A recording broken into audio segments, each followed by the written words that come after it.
All this week, we have been bringing you previews of some of the big races in next week's primary election.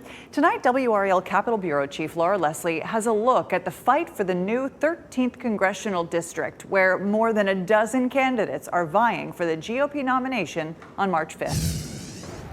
There are 14 Republican candidates in the 13th district. That's too many for us to fit into one story, so we'll focus on some of the better-known candidates in the race. 14 candidates is the largest field for a congressional seat in recent memory.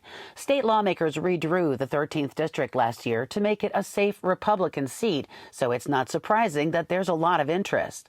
Meredith College political scientist David McLennan says the redrawn district favored former President Donald Trump over President Joe Biden by a 17-point margin in 2020. It appears like the winner of the primary will be favored in the general election and will be favored in 2026, 2028, and 2030. So it looks like a pretty safe tenure in Congress. With so many rivals, contenders are having to spend a lot of money to get their names out there. You've probably seen ads for at least 3 of them.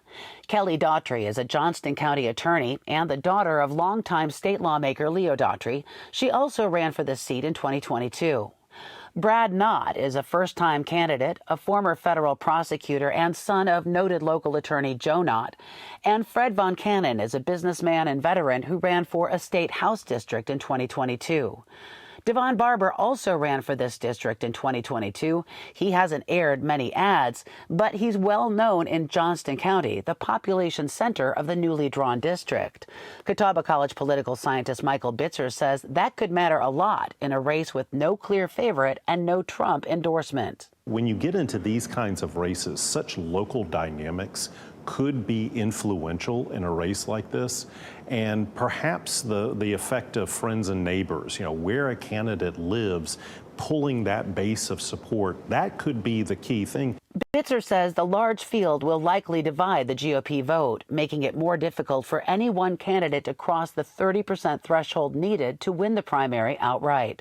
The big question, I think, is going to be when is the runoff going to happen and who is going to fall into the top 2 slots.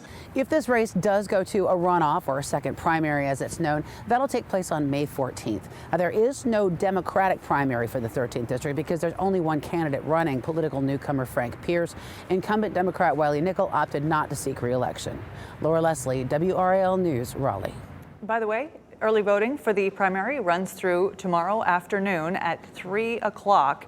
Election Day is March 5th. You can learn more about this race tomorrow night on WRAL's On the Record. It airs at 7 p.m. And to see who's on your ballot, check out our WRAL voter guide. Just go to WRAL.com and search for voter guide.